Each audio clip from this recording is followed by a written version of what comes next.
I have finally managed to gather my thoughts for the final verdict regarding Age of Empires: The Definitive Edition. I am clearly very late to the party, but hopefully some of you will still be interested in my thoughts on the subject. Some of what I discuss here will simply build upon my beta impressions video, but there are some other additional considerations for the retail release that I think are really important and I hope you guys are interested in. My overall opinion of the game stands in line with my thoughts on the beta. Age of Empires Definitive Edition is a worthy remaster of the first Age of Empires game. The game plays just like my 10-year-old mind remembers the original, it tickles my nostalgia bone, and it's a lot of fun. But we are of course going to dive into a more detailed analysis than that. Let's discuss the buggy elephant in the room right from the start. The release of the retail version has been significantly tainted by minor bugs and major crashes. In addition, many players, myself included, have been unable to launch the game at all.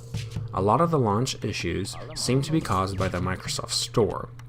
While numerous workarounds have helped some, they are definitely not fixing the problem for everyone.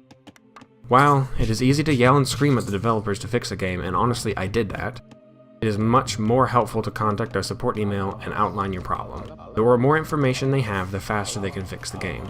This stuff takes time, which means it requires patience from us, the gamers. I sorely wish they had waited to launch the game until it was done instead. There's a bad habit of games being launched that are half done, and it's frustrating to be on the receiving end of it so often. Though another delay probably would have looked bad on Forgotten Empires, I think in the end the developers needed to finish and polish the games before they launch them. It's possible, of course, this is a publisher decision and not up to the dev team, but honestly we can speculate all day and we won't really know the truth. I am personally impressed with how they handled my launch issues, not necessarily everyone else's, but mine. They listened to my problem, they gave me a new game key to try out, and it took them about 4 days to get back to me with the new game key. This thankfully fixed most of the launch issues that I was having. There's still a few minor bugs, visual stuff, but the game launches now. I still have to download a free app, pause the download, and then launch Age of Empires to play. So I'm still using a workaround, but at least I can play the game now. Clearly, mistakes were made. They seem to be working hard to fix them. Let's just hope they can quickly iron out the remaining wrinkles for everybody else. Alright, let's talk about the game itself. During the beta, my primary complaints were poor performance when zooming out, control group inconsistencies, and janky unit pathing. When I mean janky, I mean not doing what you tell them to do and taking the stupidest path possible. I'm pleased to report that they have successfully dealt with the zooming issues, but it seems like they did this by limiting how far out you were able to zoom.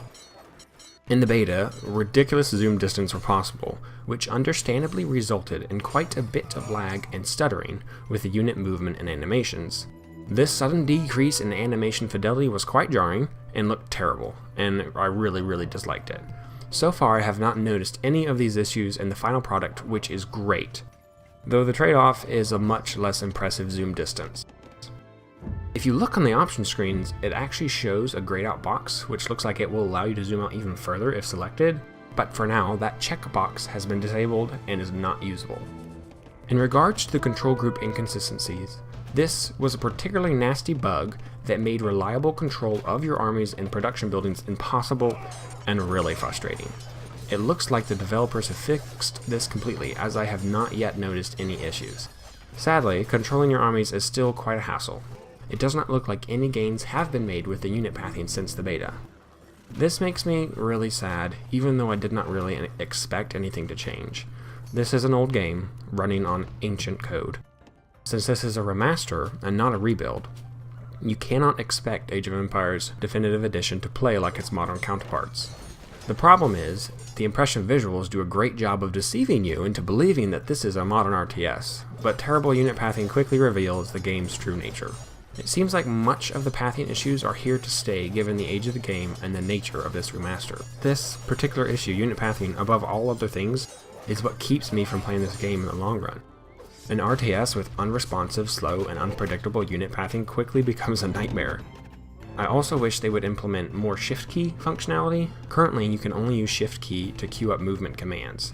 So don't expect to use the shift key to tell your villager to return to work after constructing a house. You're going to have to go back after he finishes the house and tell him to do it manually. You cannot tell a transport ship to move to a location and then drop off units. This is a real shame, as shift functionality is probably the most brilliant and helpful method for controlling units in the RTS genre. It's amazing once you learn how to use it correctly, and I miss it dearly when I'm playing Age of Empires. Even when I'm playing Age of Empires 2 HD, come on guys. Shift is so important, it's super helpful. Supreme Commander did it right, StarCraft 2 does it right, Age of Empires is not doing it right. Age of Empires 3 did it pretty good. A final issue I have with the Definitive Edition applies directly to the original Age of Empires as well.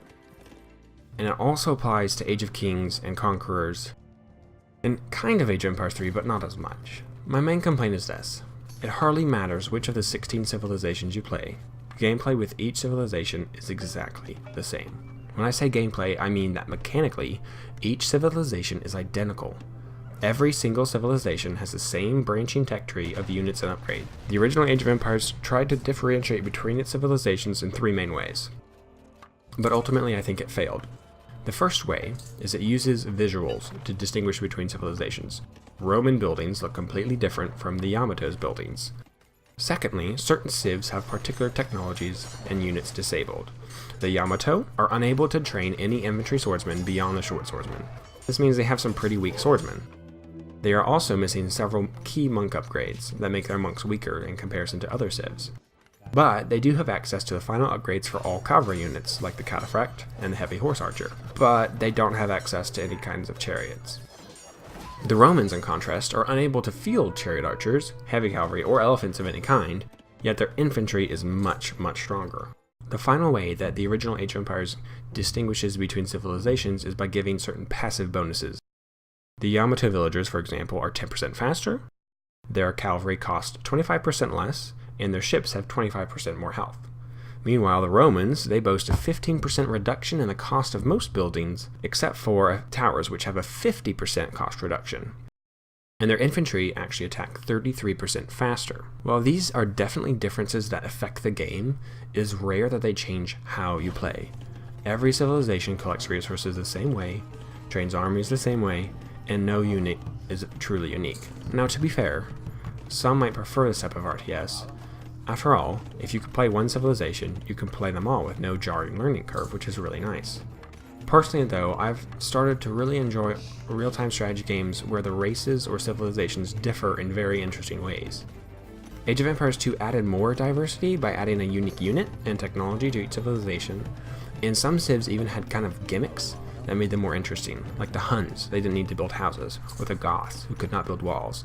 These were really cool ideas, and significantly impacted the way you played these civilizations. You had to play them differently. Age of Empires 3 went even further with this concept. Almost every civilization had a core feature that dramatically altered one's playstyle throughout an entire match. For example, the British spawn a free villager whenever they build a house. This made wood especially important for the British civilization. The Ottomans' town centers automatically spawn villagers at all times.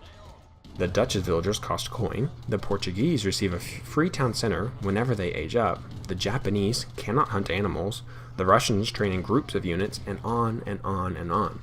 These differences give each civilization a unique play style.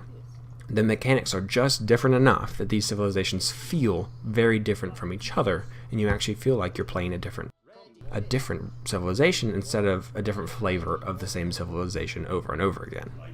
Other real-time strategy games, such as StarCraft 2, go even further, where there is literally nothing the same between races. Now, I'm a huge fan of StarCraft 2 and the later Age of Empires games, and so I find myself desiring more diversity than Age of Empires Definitive Edition offers. Now, let's be fair, this is definitely a subjective criticism. This is my personal preference. You might like the host of similarities between civilizations that are offered. It's just not my cup of tea. I still enjoy it. I still enjoy Age of Empires as a franchise, and I am so excited for the Age of Empires 4, but I really hope that there's more diversity involved. And I think that the definitive edition of the first Age of Empires fails in this way, at least for me, and so it makes me not as interested in the game. Alright, so we're going to move on and briefly talk about the single player experience as well as the multiplayer experience. I did really enjoy the single player campaigns, even though I did not have time to finish them. Overall, the voice quality is good, and they are challenging enough to be interesting. There's a decent amount of mission diversity, which keeps things interesting. In the campaign as well, as custom games vs the AI, the computer can be punishingly difficult or laughably easy. Sometimes it has trouble with certain maps, sometimes it's inconsistent, but these are issues the devs have acknowledged and are working on fixing, which is a good sign. If you want to make your own campaigns, you're in luck, because the scenario editor is robust and fully featured as you probably remember it. Age of Empires does a great job with this, and I love that they've always given players the option to build their own maps and campaigns so easily. While I'm not an advanced user, I enjoy dabbling, if only just to test out certain unit combinations and their effectiveness against other units. Alright, finally let's talk about multiplayer. Overall it's functional, but there are a lot of nice to have features that are missing. Currently there is no ranking system to give you any indication of another player's skill level.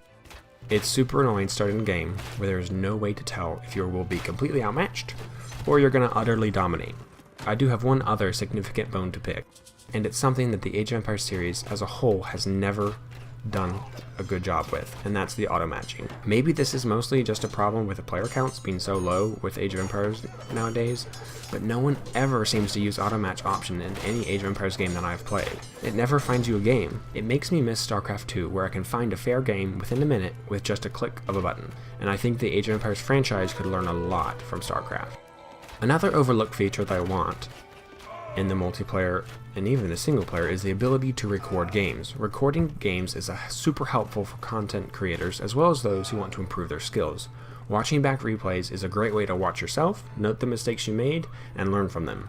In regards to online performance in multiplayer, it all really depends on the ping of the other players. Though there have been some cases where I matched up with a player with red ping and the game was fine. It paused a couple times, but otherwise it ran great, so it's a little inconsistent. I'm not sure how reliable their method of measuring latency is. Overall, multiplayer is really fun. I just worry the game might not attract enough interest, which will result in an abandoned multiplayer lobby where online matches are sparse and hard to find. So we're now at the part of the video where it's time to give the final verdict.